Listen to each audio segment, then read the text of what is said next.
Des détritus, des halls abîmés, cette situation a poussé Marie-Christine Motaz à s'engager avec d'autres locataires de Livré à Montigny-le-Bretonneux.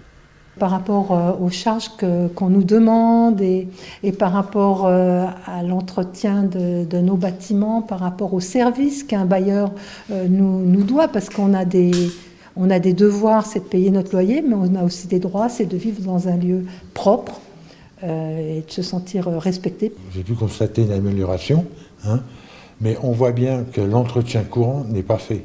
Hein, et ça, c'est quand même une obligation des bailleurs. La résidence est gérée par le bailleur CDC Habitat. Une réunion s'est tenue lundi 15 février.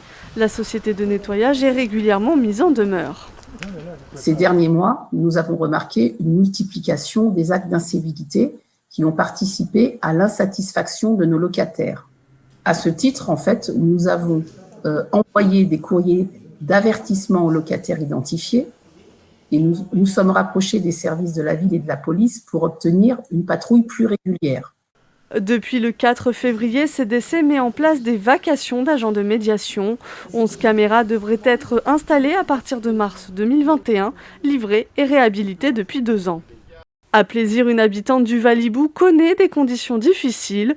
Le 11 janvier dernier, le tribunal de Versailles reconnaît la faute du bailleur, les résidences Yvelines Essonnes.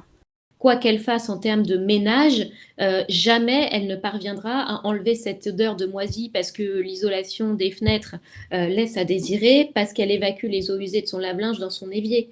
J'espère sincèrement que effectivement cette petite décision qui est toute petite pierre à l'édifice pour la lutte contre les appartements insalubres permettront aux gens de se dire que les bailleurs sont pas forcément intouchables.